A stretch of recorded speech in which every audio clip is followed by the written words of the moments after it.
Good evening, ladies and gentlemen. Can I just wish you all a very happy and healthy new year, and hope things progress through nice and calmly for the next few months. Keeping your fingers crossed. Right, item 1, apologies for absence and substitutions. No apologies received, Madam Chairman. Thank you. Item 2, minutes of the last meeting. Can I have a proposal, Mark, and a seconder? Sorry, I've actually... Sorry, you want to make a comment? Yes, if you wouldn't mind, Chairman. At that meeting, on the last item, we discussed an ILGA review. It's not recognised in the minutes.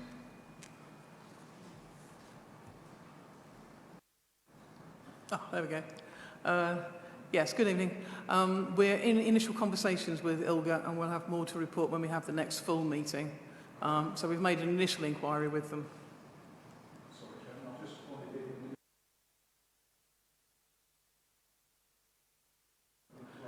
to... Well, you got extra value for money. Can I have a seconder, please?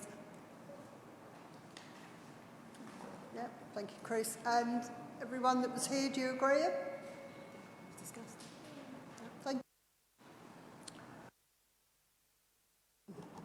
Item 3, declarations of interest. Can I just remind councillors to declare any disclosable pecuniary interests or personal interests as we go through?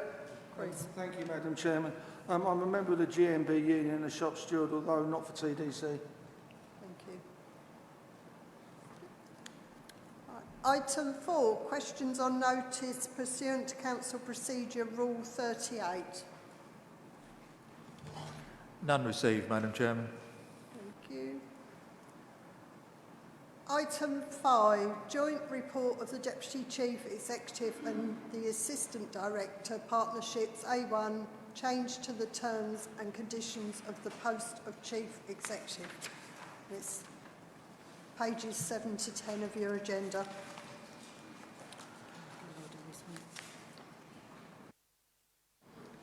Okay, thank you, Madam Chairman.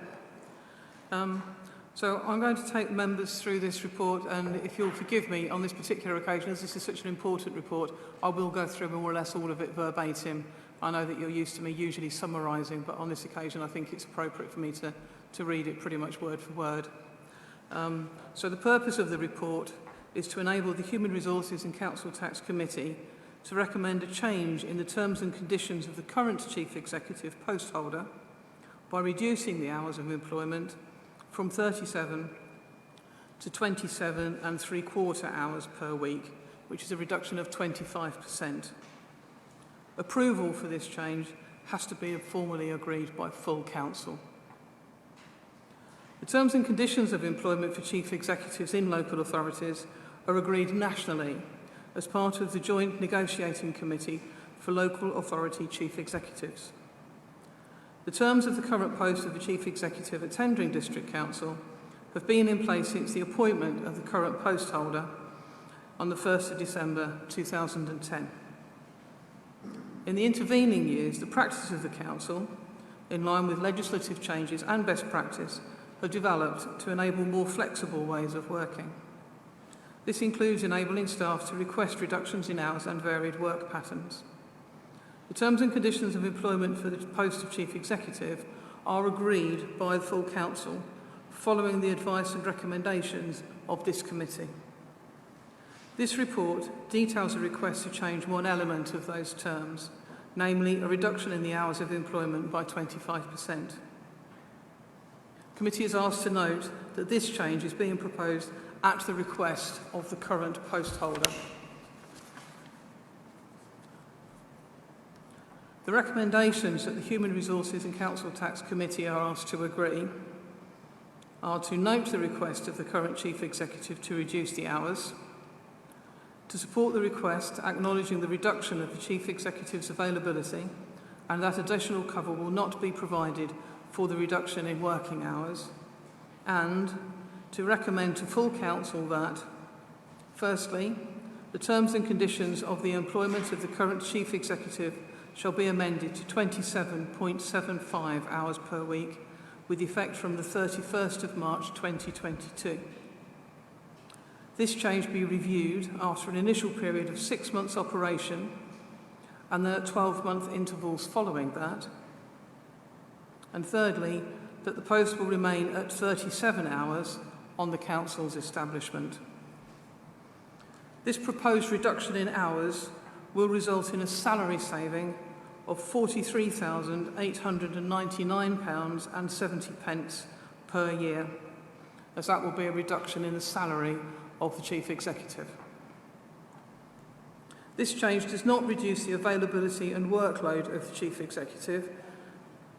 This change does reduce, my apologies, the availability and workload of the Chief Executive by 9.25 hours per week.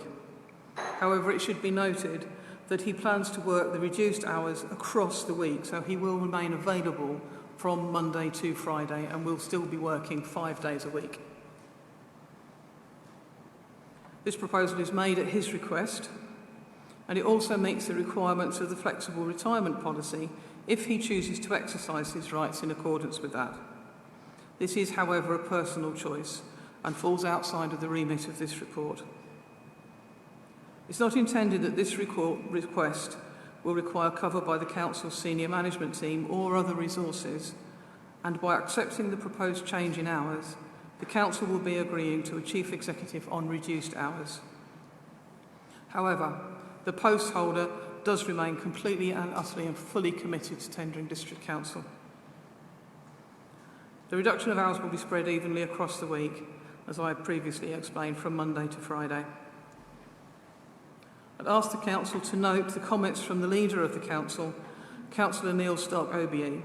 He's been consulted regarding this proposed change and advises that he fully supports the proposal. The Leader has asked for the following to be included within this report.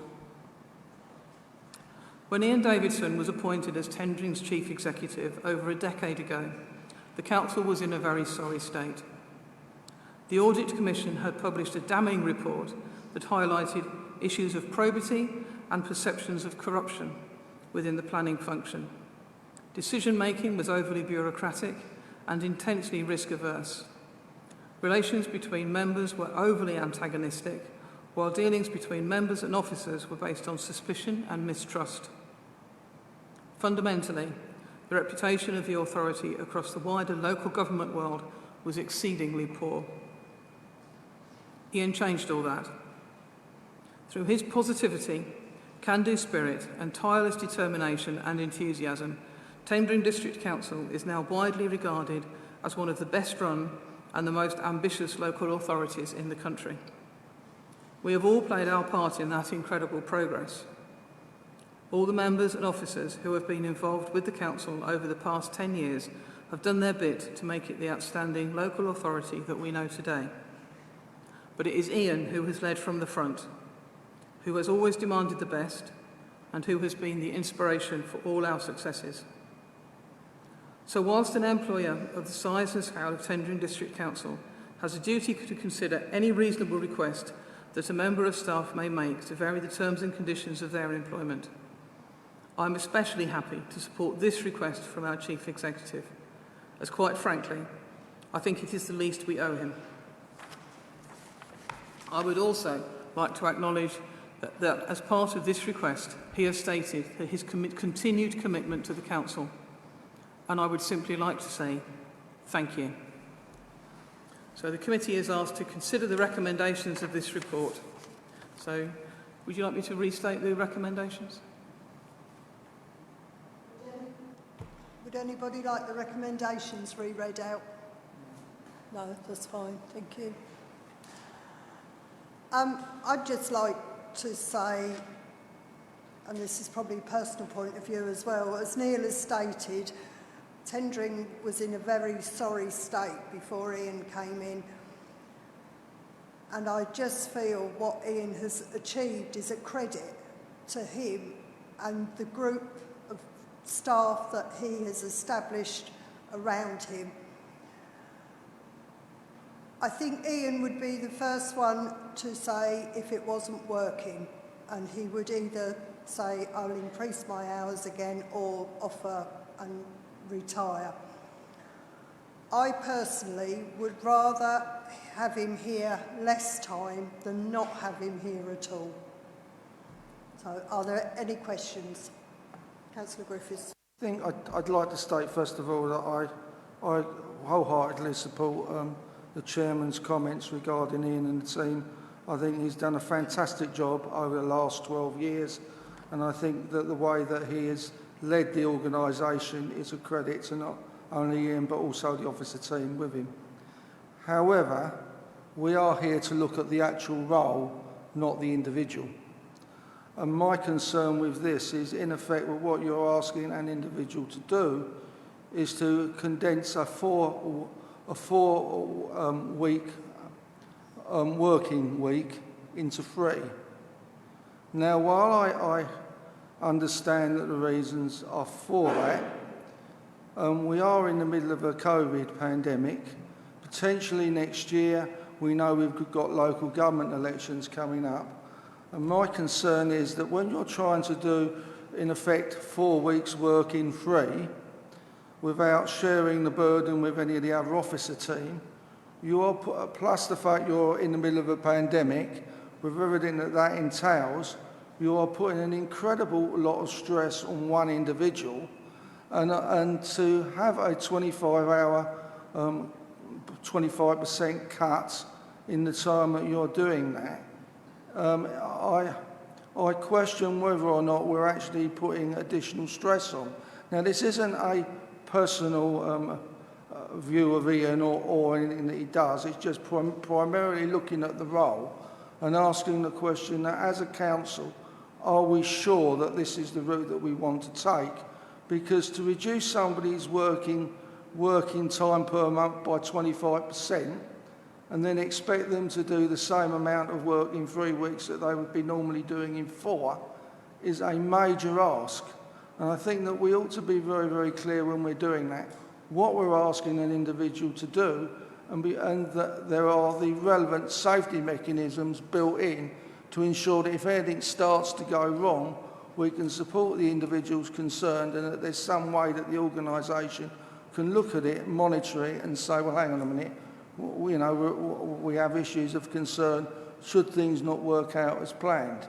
Now, on the one hand, I fully support the Chairman's comments, but I do think that we need to take a realistic view of this. We need to have the relevant mechanisms in place to monitor what's going on, and I do think we need the assurances that by granting this request, we're not inadvertently overloading somebody with additional work, which could cause problems both in a work environment and in a personal life, because, when you're overworked, trying to do 3 weeks' work in 4, that is a major ask. And let's be quite honest, running a local authority is very stressful at the best of times. I'm going to let Anastasia just answer as we go along, because it may answer some of the questions that other members want to ask. So, thank you, Madam Chairman.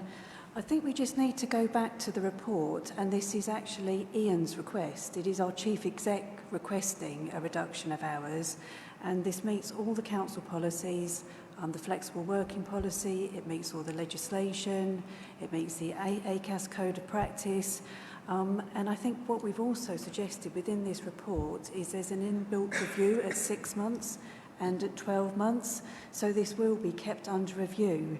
But it's not the organisation asking Ian to reduce his hours as the Chief Exec, it's his request. So I think we perhaps need to switch this around. He's come forward to make this request. Thank you. Councillor Baker. Thank you, Madam Chairman. Just a couple of questions as clarification, if I may. Obviously, this decision has to be made by this committee and then, or the recommendation by this committee and then full council, solely because it is the Chief Executive, not for anything else. If a member of staff are to request this, this will be dealt with internally. Can I just have a clarification of that?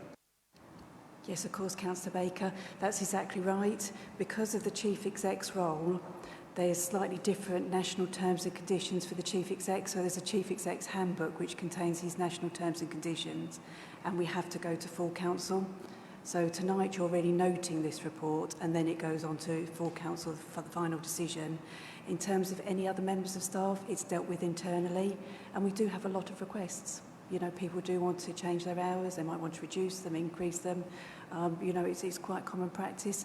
I mean, today within my own team, we were just having a general discussion about staff that were reducing and making requests, and we've got two. That one's wanting to reduce their hours, and I think the other one wanted to slightly increase them. So it is common practice. And it's all covered in a lot of legislation. When I was looking, there's 3 pieces of legislation. As I say, there's the ACAS code, and we've got our own council procedures. And everything you've got before you this evening follows all those procedures. Thank you. Chairman, if I may. Obviously, the recommendation to council is that the change be reviewed after an initial period of 6 months and then annually. I'm presuming that 6 months is not from the date of this meeting or the date of council. It will be the date of the change. Can I just confirm that? Yes, of course. That would be from the date of the change, which I think is the 1st of April. Thank you. Would that review then come back to this committee for discussion? It would only come back to this committee if there was a reason to bring it back to this committee, because the majority of staff have their one-to-ones with their line manager, and in relation to the Chief Exec, that is with the leader. So he has regular one-to-ones with the leader. Thank you. Councillor Culver. Okay. Yep, you are. Yeah, thank you, Chair. A couple of points, but if I may initially, I do know the answer to this, but I feel we need to get it on the record because I don't believe it was actually stated in the report. Could I just ask for confirmation that the 25% reduction in hours is mirrored by a 25% reduction in salary?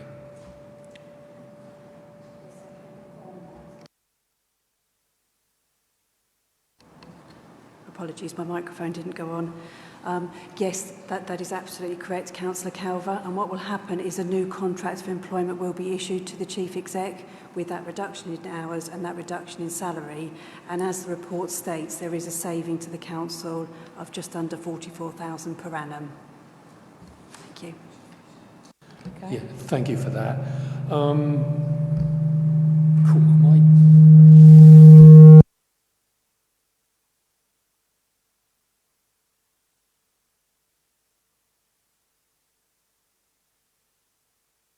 Okay.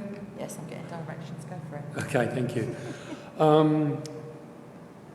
I think the point on this, and I have to say, Chair, that you and I are, I believe, in a very privileged position here, and that we sit on the appointments panel and the interview panel for the senior management team. So we've probably got a closer overview of what actually has been achieved in the last decade. And I think the quality, experience and talent within the senior management team that Ian has in effect surrounded himself with is why this will work, and why I think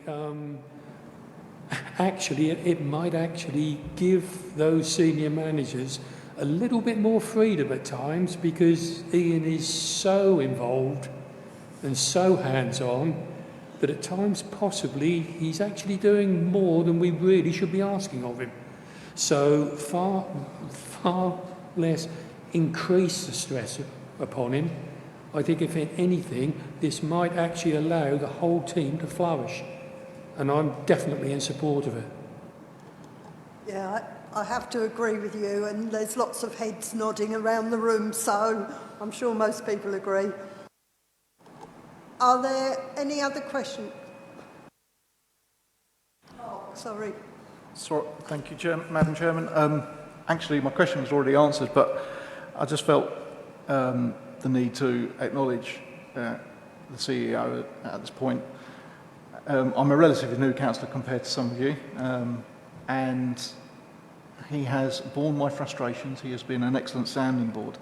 And whilst I understand Chris's concerns, I think the best person to judge, as Anastasia has already said, whether this job can be achieved in a reduced hour role would be the man himself. And I think he wouldn't put us in a position where reducing his hours would be at the detriment to this council. So, like Councillor Calver and most of everybody else around here, I think we fully support this decision.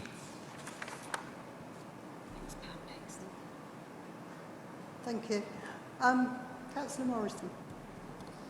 So I've got a question, and also I would like to say, when you said about having 25% less severe, that means we only get in for 100% of the time rather than the 125% of the time. Is that right? I think that pretty much, yeah. I may have missed it in the report, and I apologise if I have. When the day when Ian decides that he wants to retire, and we all hope that's, it's a long way off, presumably when you get another chief executive, the role will be looked at again and the hours would probably be put back to the 37 whatever hours that he's supposed to work, but I very much doubt that he does. Probably a lot more than that, I'm sure. Thank you. Sorry, the intention is to keep the full establishment, so we will keep the full 37 hours on the books, as it were. So when we say we'll keep it in the establishment, it basically means it will remain there as a full-time post. So should Ian wish to suddenly become full-time again, or as you say, at the point in, let's hope, the very distant future, when Ian decides he wants to retire and we're looking at getting a new chief executive, we will still have the option, or yourselves will have the option as the members of the authority, to still appoint a chief executive on full-time hours if you wish to. Are there any other questions? No. Can I have a proposer then, please? Andy and Gary, would you like to second it? Thank you. And does everyone agree? Yeah, unanimous. Thank you. Yes. Yes, of course. Yeah, thank you, Chair. I believe I'm right in saying this meeting is being streamed tonight? Yeah. Obviously, I have given you prior knowledge of my wish to say what I'm about to say, and I know you agree with me. Over the last few days, since this issue became a news story and went on the Gazette's website, the level of online abuse that our chief executive has been subjected to has been absolutely dreadful. I'm certain that the keyboard warriors who've been carrying out what, to be honest, has been a libellous character assassination have never met him and certainly don't know him, because what they have been putting online about him could not be further from the truth. I've been on the council 15 years now. For the last 13 years, I've sat in the opposition benches with the Conservative-led administration obviously running the council.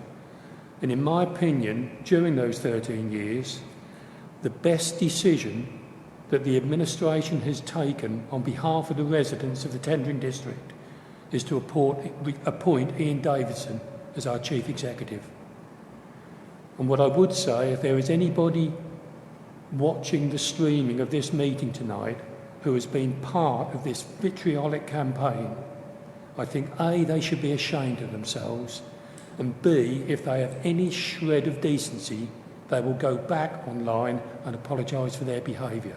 Ian Davidson has not deserved that. Thank you, Chair. Thank you. Well said. Yeah. I've got to totally agree with you, because I've actually seen some of the comments when I got here tonight. They're people, and the sad part is, some of them are past councillors or people who knew the council. And the whole thing couldn't be any further from the truth if you tried. And I would like to think that once we get to council and it goes through, that a nice, good, basic statement goes out, which will really hit them with all the details. So, thank you.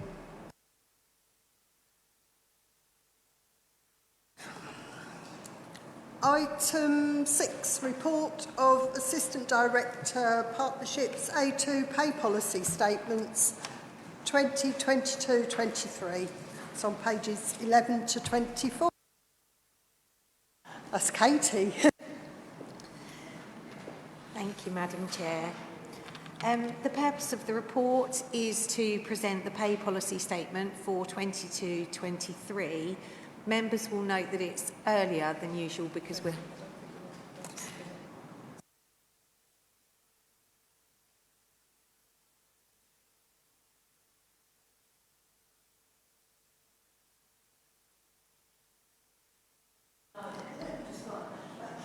That's absolutely fine. Can you hear me now? I am switched on, so you can hear me. Okay, sorry about that. The purpose of the report, as I say, is to present the pay policy statement for 22-23. The Localism Act 2011, Section 38, requires the Council to prepare a pay policy statement each year. As I started by saying, when you couldn't hear me, we've brought it forward this year as there are very minimal changes to the pay policy statement. The statement must articulate the Council's approach to a range of issues relating to the pay of its workforce, particularly its senior staff or chief officers and its lowest paid employees. The 22-23 statement provides an overview of the Council's current framework regarding pay and rewards for staff within the Council, which is based on the principle of fairness and that rewards should be proportional to the weight of each role and each individual's performance. The framework also aims to ensure the ability of the Council to recruit talented individuals whilst ensuring value for money for the residents of Tendring, as you would expect. There is limited change reported, as I said, in the 22-23 statement, as at the time of writing, the position regarding the pay award for 21-22 remains outstanding between national employers and national unions. The national unions are currently balloting members regarding possible industrial action. If industrial action were to go ahead, it's not anticipated that there would be huge disruption for the authority due to the minimal number of trade union members within the organisation. The pay policy statement also includes the Council's gender pay gap reporting figures, which must be published annually on both the Government portal and the Council's website. A detailed narrative of the figures can be found on page 21 of the report pack, but I'm pleased to report that our data shows that there is no material disparity at each pay level within the organisation. In terms of these proposals, Unison have been consulted and they have confirmed agreement for the statement to be adopted. Unless anybody has any questions, it's recommended to full Council that the pay policy statement 22-23 set out in Appendix A be adopted. And if adopted, it will then be published on the Council's website. Thank you, Katie. Can I just ask, do you know how many members are in the trade union that could strike? We currently have 60 members of staff. It doesn't necessarily mean they're all going to strike, but they will be balloted. Yeah. So we have 60, so it's about 10% of the organisation. Do members have any questions?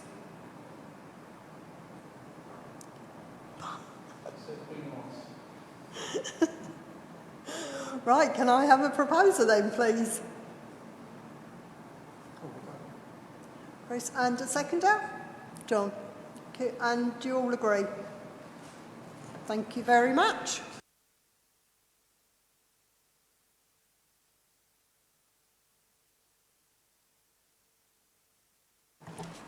Right, item 7, exclusion of press and public. The committee is asked to consider passing the following resolution. That under section 100A(4) of the Local Government Act 1972, the press and public be excluded from the meeting during consideration of agenda item 8 on the grounds that it involves the likely disclosure of exempt information as defined in paragraphs 2, 3 and 4 of Part 1 of Schedule 12A as amended of the Act. Are we off?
To draw the meeting to a close, and the next meeting is Thursday the 24th of February.